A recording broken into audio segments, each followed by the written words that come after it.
মন শিল্পীর কথা জানো কি, যারা লুকিয়ে জনতার আড়ালে, গ্রামের গর্ব তারা আজও তো জানবে ইচ্ছেটা বাড়ালে।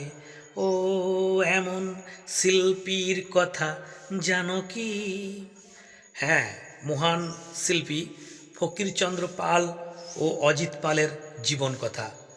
আসুন সেই ভারত খ্যাত ভাস্কর ও মৃৎশিল্পী ফকিরচন্দ্র পাল ও অজিত পালের সম্পর্কে কিছু তথ্য তুলে ধরি। বাড়ির ভিতরে প্রবেশ করলেই দেখতে পাবেন শিল্পীদের নিজ হাতে তৈরি একটি তুলসী মন্দির।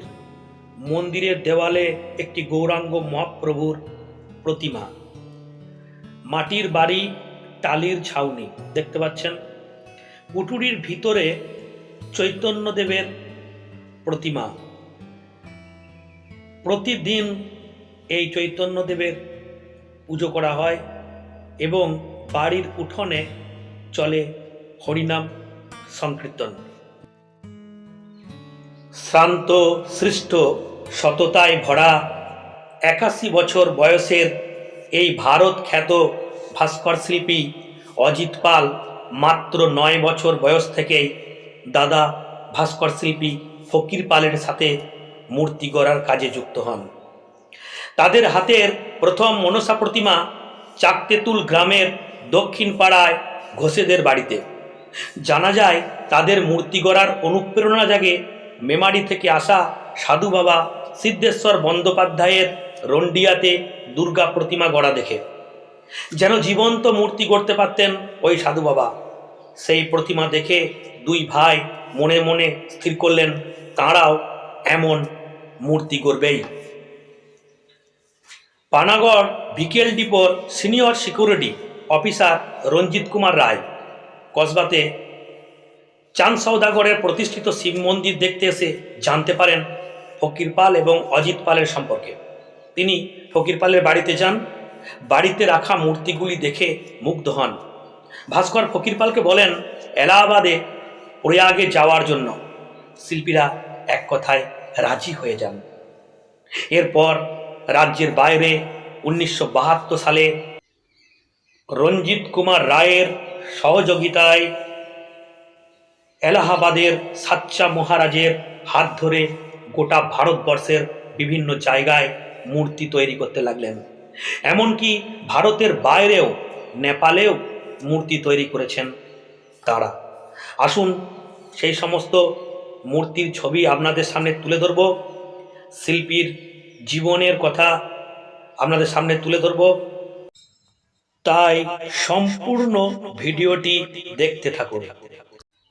দেখতে পাচ্ছেন আমাদের রাজ্যের বিভিন্ন জায়গায় ও রাজ্যের বাইরে দেশের বিভিন্ন প্রান্তে তারা সিমেন্ট, পাথর, ধাতু দিয়ে তৈরি করেছেন বহু দেবদেবী ও মহর্ষিদের মূর্তি।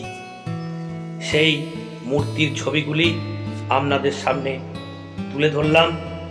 দেখুন তাদের হাতের তৈরি সেই সুন্দর সুন্দর মূর্তিগুলি, যা এখনো ভারত খ্যাত হয়ে আছে।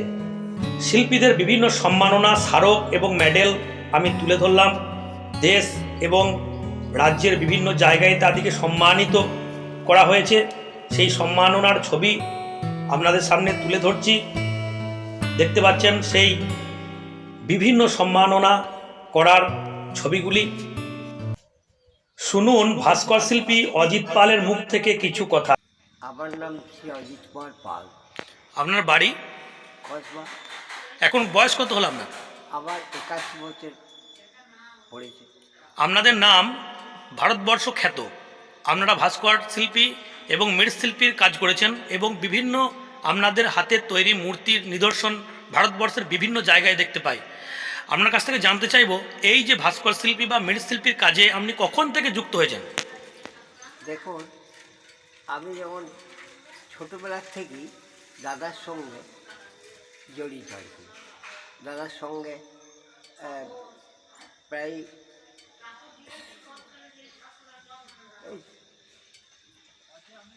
14 বছর বয়স থেকেই দাদার সঙ্গে ঘুরছি। আপনার দাদার নামটা একবার বলুন। ফকিরচন্দ্র পাল। ভাস্কর ফকিরচন্দ্র পাল। হ্যাঁ, ভাস্কর ফকিরচন্দ্র পাল। আপনি এই শিল্প সত্তা বা এই শিল্পী জগতে কিভাবে এলেন? শিল্প জগতে এলাম, আমার দাদু ছিলেন আশুতোষ দে, কিতাব মহার কি মাতামহ। উনি বড় শিল্পী ছিলেন তখনকার দিনে, খ্যাতনামা। তো শিল্প মানে ঠাকুর গড়ার আর সঙ্গে শিল্পর অনেকটা ইয়ে আছে। কারণ যেমন ঠাকুর গড়তে হলে এই দেখুন সিংহ, তারপরে ষাঁড়, এই সমস্ত পেঁচা, সেই সমস্ত তিনি বললেন ষাঁড়, এই জীবজন্তু সমস্ত স্টাডি করতে হয়, তিনি করতেন। হ্যাঁ, তারপর যখন বাবা মরে যায়, তারপর আমরা ঠাকুর হচ্ছে চাকরি তুলে গিয়েছিলাম। তো ওখানে দেখেছিলাম সিদ্ধেশ্বর বন্দ্যোপাধ্যায় বলে একজন সাধক শিল্পী, মানে ঠাকুর তৈরি করেছেন, দুর্গা ঠাকুর চাকতুকি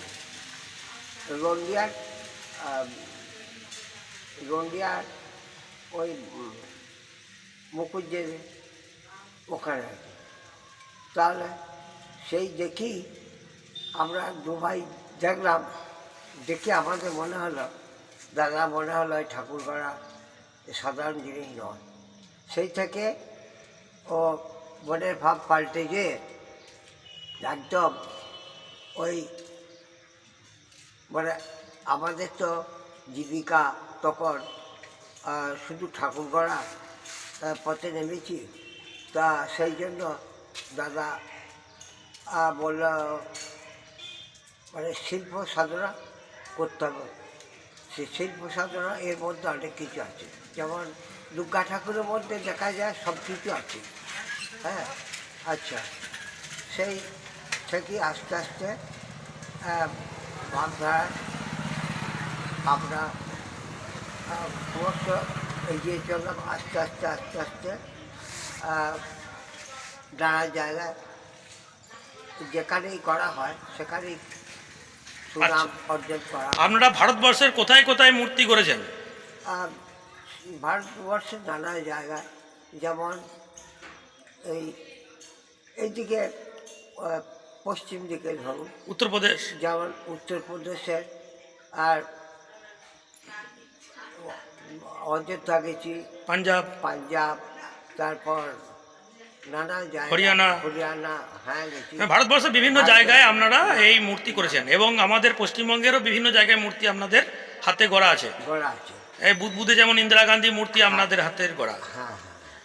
আচ্ছা, আপনি কি এখন আর মূর্তি তৈরি করেন? আমার 22 সালে ওই স্ট্রোক হয়েছিল, বুঝছেন? স্ট্রোক হয়ে যাবো, এই যে কথা বলছি না, আমি আটকে যাচ্ছে। কারণ স্ট্রোক হয়েছিল, তো স্ট্রোক হয়ে যাওয়ার পর ব্রেন স্ট্রোক হয়ে যাওয়ার জন্য আমার স্মৃতিশক্তি সব হারিয়ে যায়। এখন অনেকটা ভালো হয়েছি। আচ্ছা, তা সেই জন্য আমি ঠিকমতো কথা বলতে পারছি না। আপনারা কি এখন আর শিল্পীর কাজ করতে পারেন? না না, দেখুন হাত কাঁপে, লিখতে পারতাম না। এখন কিছুটা ভালো, তবু বাংলা এখন আর লেখা যায় না, খুব খুব কষ্ট করে লিখি। এখন আর শিল্পীর কাজ আপনারা করেন না? ঠিক আছে, ধন্যবাদ। ভাস্কর শিল্পীর বাড়িতে এখনো অসম্পূর্ণ কিছু মূর্তি রাখা আছে, দেখতে পাচ্ছেন সেই মূর্তিগুলি বাড়ির মধ্যে রয়েছে। আপনারা এলে এই মূর্তিগুলি এখনো দেখতে পাবেন। পাথর আমরা এলাহাবাদ থেকে মানে অনেক দিন আগে এনেছিলাম আর কি, ওই থাম ভাঙা নিয়ে। আমাদের তো পাথরের কাজ হয় না, কেবল এখানে মাটির কাজ হয়, তারপর নানা রকম ইয়েতে সিমেন্টের কাজে এসেছি। তা ছিল অনেক দিন আগে থেকে পড়েছিল। এই পাথরটা প্রয়াগরাজ থেকে এনেছিলেন? হ্যাঁ, প্রায় পাথরটা না, হাট পাথর নিয়ে কেটে কেটে দাদা, এই আমার যখন ছোটো মেয়ের বিয়ে হয় আর কি, তার আগে 1 মাস দাদাকে বলা তো ওখানে চিন্তা করতে হবে, হ্যাঁ না ঘরে ইয়ে করো, দাদা বসে এই কিটছিল, এই কিট নিয়ে সেই জন্যই ব্রাইডাল লেখা আছে। আর লেখা আছে এই ব্যাপার।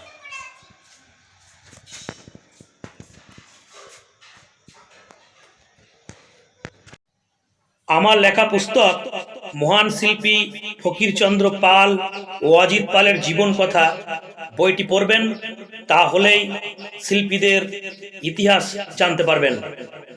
আসুন সেই বই থেকে কিছু ছবি আপনাদের সামনে তুলে ধরি।